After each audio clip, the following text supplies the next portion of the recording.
Have 49 bodies whose DNA is still being carried out, and it will take a little bit while before we know who they are. After the Sinai fire, the city mortuary was certainly overwhelmed with people desperately searching for their loved ones.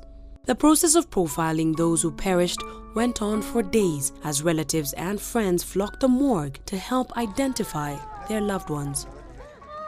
It was a tough day for Jacob, the superintendent at the city mortuary, a man who has seen his fair share of tragedies. There was one body, they were claiming 4 families. The second body, there were also 4 families claiming the same body. They claimed it's positively identified.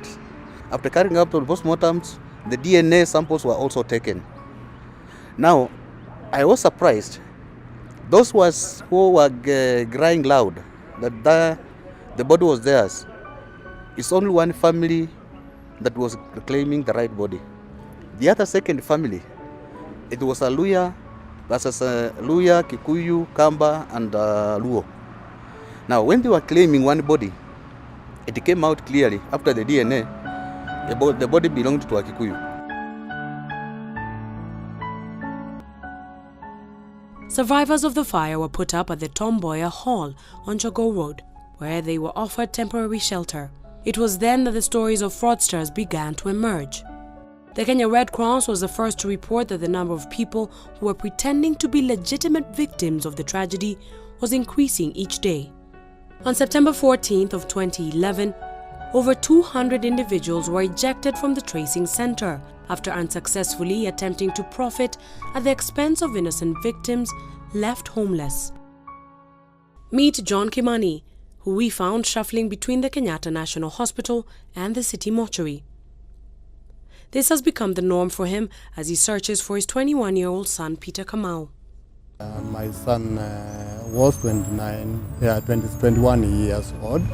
Already had married a wife, left behind a daughter. We have tried to go all through looking for him. We could not be able to get him. Again, since then we have been waiting for the DNA results.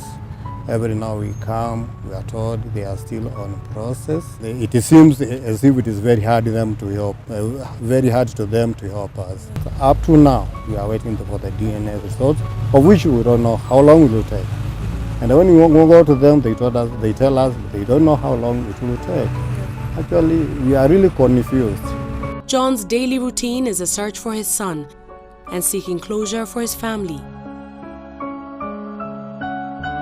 John takes us to the government chemist not too far from the hospital. To search this body, they say it is a hard work. I waiting for the DNA because all they don't know where this 41, 46 is on top or underneath. They are complaining. So I was not to get in and start searching it for me. Kweli walinipa kazi ngumu mpaka hata Patrick pale. Niliwajua wote mpaka majina.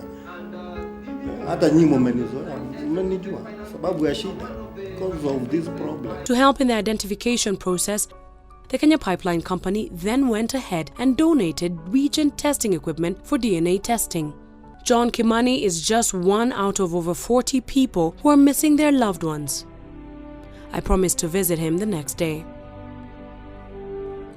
I arrive in Sinai the next morning and I'm overwhelmed by the crowd that has formed. Most of these people are missing their parents, their husbands, their wives. I'm shocked. They all want to tell me their story. Their loved ones have been missing for months now. Kutoka siku hiyo hata vile mili ingine ilikuwa imebaki hapo kwa maji, vile walikuwa walitoa nikiwa hapo kwa sababu nilifika kitu saa 11. Nikaanzia hapo safari ya kutafuta mtoto. Nikaangalia hiyo mili yote ilitolewa pale. Sikuona mtoto. Kuna wakati walikuwa wanasema watasika hiyo mili. Na hakuna kitu baya kama kusika mwili usikiwa na serikali na wewe hata hujaweka hiyo ati alama yako. They say the government has failed them. Nakwambia nilipoteza bibi yangu na vitu zangu about 15 minutes only. Hapa tuko na that 7 bodies ili unidentified. That 7 bodies as per report ya DNA. Ni Mungu tu sasa tunangojea. The government chemist received over 60 bodies in September, which were all burned beyond recognition. Mr. John Mungai is a man in charge of the testing for the Sinai victims. We have attempted to get an interview with him at least 6 times now. All efforts to get an update on the DNA testing of the 40 lost victims have so far been fruitless. The families of these missing victims wait every day for any word from anywhere. Sasa the next venye alikuja akumpata, so akaambiwa mambo ya DNA, lakini DNA tulitolewa. Ya kwanza ikamaliza kama 4 months ikafail. Machozi tu nasikia vibaya. Huyu ni mtoto wangu wa miaka 22 anaitwa Boniface Musyoka. Ni mtu mrefu sana kutoka mwezi wa 9 mpaka saa hizi karibu miezi 6-7. They have almost given up hope, they tell me, and are just seeking closure. Wakaambiwa mambo ya DNA, lakini kuna mtu mwingine alisema alikuwa amemwona kama goseli ya mwisho. Sasa huyu The Ministry of Public Health assured that they would get the families their results.